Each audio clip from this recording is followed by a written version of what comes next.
ان لوگوں کی طرح ہیں جو کسی میت کے پاس سے متفرق ہو گئے ہوں اور اسے غسل نہ دیا گیا ہو۔ جس طرح میت کے غسل ضروری ہے، اسی طرح ہر محفل میں درود پڑھنا بھی ضروری ہے، ورنہ وہ محفل اس میت کی مانند ہوگی جسے غسل نہ دیا گیا ہو۔ فرمایا اللہ تعالیٰ نے میری قبر پر ایک فرشتہ مقرر کر دیا ہے اور اسے تمام مخلوق کے نام دے دیے ہیں، تو اب قیامت تک جب بھی کوئی شخص مجھ پر درود بھیجے گا تو وہ مجھے اس کے نام کے ساتھ پہنچائے گا، اور وہ کہے گا کہ یا رسول اللہ صلی اللہ علیہ وآلہ وسلم، فلانی کے بیٹے فلاں شخص نے آپ پر درود بھیجا ہے۔ نبی کریم صلی اللہ علیہ وآلہ وسلم نے فرمایا، مجھ پر درود بھیجنا گناہ کو اتنا زیادہ مٹاتا ہے کہ تختی کی روشنائی کو پانی بھی اتنا نہیں مٹاتا۔ اللہ نے حضرت موسیٰ علیہ السلام کو وحی بھیجی کہ اگر تم چاہتے ہو کہ میں تم میں سے اس سے بھی زیادہ قریب ہو جاؤں جتنا کلام زبان سے اور روح بدن سے قریب ہے، تو پھر تم نبی امی صلی اللہ علیہ وآلہ وسلم پر کثرت سے ضرور بھیجا کرو۔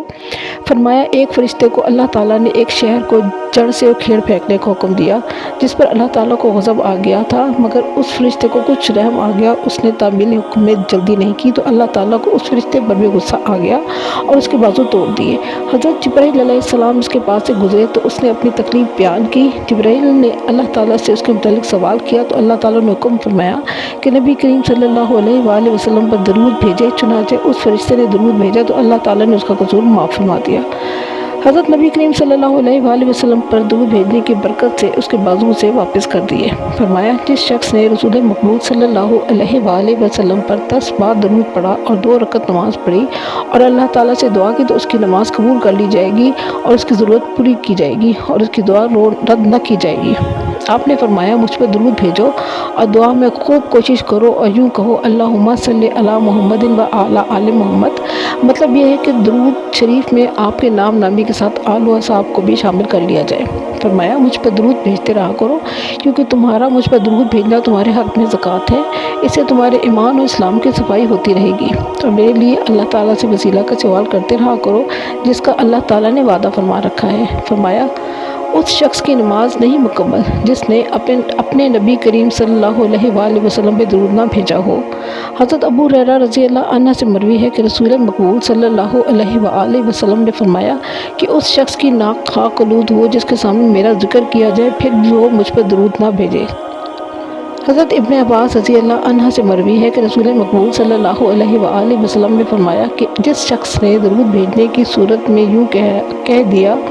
کہ جزی اللہ عنا محمد خیرن یا جزی اللہ نبینا محمد بما ہو اہلا، اللہ تعالیٰ حضرت محمد صلی اللہ علیہ وآلہ وسلم کو ہماری جانب سے جزائے خیر دے، یا اللہ تعالیٰ ہمارے نبی حضرت محمد صلی اللہ علیہ وآلہ وسلم کو بھی وہ جزا دے جو ان کے شایان شان ہو، تو اس شخص نے اپنے نام اعمال لکھنے والے فرشتوں کو تھکا دیا اور وہ اس مختصر سی دعا کی تفصیل لکھتے لکھتے تھک جائیں گے۔ حضرت ابو ہریرہ رضی اللہ عنہ سے روایت مروی ہے کہ رسول مقبول صلی اللہ علیہ وآلہ وسلم نے فرمایا کہ اپنے گھروں کو قبریں نہ بنا لو، جس طرح قبر میں رہنے والے عبادت نہیں کرتے اسی طرح تم بھی اپنے گھروں میں بھی مجھ پر درود پڑھتے رہا کرو، کیونکہ تم کو چاہیے جہاں بھی رہو تمہارے درود مجھ تک پہنچتے رہیں۔ حضرت ابو ہریرہ رضی اللہ عنہ سے مروی ہے کہ رسول مقبول صلی اللہ علیہ وآلہ وسلم نے فرمایا کہ جب بھی کوئی مجھ پر درود بھیجتا ہے تو اللہ تعالیٰ میری روح مجھے لوٹا دیتا ہے تاکہ اس کے درود کا جواب دوں۔ روح لوٹانے کا مطلب علماء نے یہ بتایا ہے کہ حضور پر نور صلی اللہ علیہ وآلہ وسلم مشاہدہ حق میں مشغول رہتے ہیں اور درود کی خبر پا کر درود بھیجنے والے کی طرف متوجہ ہوتے ہیں۔ فرمایا کہ روز قیامت تم میں سے وہ شخص میرے زیادہ قریب ہوگا جو مجھ پر زیادہ درود بھیجتا رہا ہوگا۔ فرمایا کہ جس شخص کو یہ بات خوش کرتی ہو کہ وہ اللہ تعالیٰ سے اس حالت میں سامنا کرے کہ اللہ تعالیٰ اس سے راضی ہو، تو اس کو چاہیے کہ مجھ پر کثرت سے درود بھیجا کرے، کیونکہ وہ شخص روزانہ 500 مرتبہ مجھ پر درود بھیجے گا تو کبھی تنگ دست نہ ہوگا، اس کے سارے گناہ معاف ہو جائیں گے اور اس کی تمام غلطیاں معاف کر دی جائیں گی اور ہمیشہ خوش و خرم رہے گا، اس کی دعا قبول ہوگی اور اس کی تمنائیں پوری ہوں گی، دشمن کے خلاف اس کی مدد کی جائے گی اور وہ ان لوگوں میں سے ہوگا جو جنت میں حضرت نبی کریم صلی اللہ علیہ وآلہ وسلم کے رفیق ہوں گے۔ درود شریف دین و دنیا میں سب سے زیادہ نفع بخش ورد ہے اور اس کے علاوہ اس وظیفہ میں اس سمجھدار آدمی کے لیے بہت وسیع ثواب ہے جو اعمال کے ذخائر کو اکٹھا کرنے پر حریص ہے۔ روحانیت کے متلاشی انسانوں کے لیے درود پاک ایک سیڑھی کی مانند ہے جو جتنا زیادہ پڑھے گا اس کو اتنا زیادہ اللہ اور اس کے رسول کا قرب حاصل ہوگا۔ اللہ تعالیٰ ہمیں بکثرت درود پاک پڑھنے کی توفیق عطا فرمائے اور روز قیامت ہمیں نبی پاک صلی اللہ علیہ وآلہ وسلم کی شفاعت نصیب ہو، آمین۔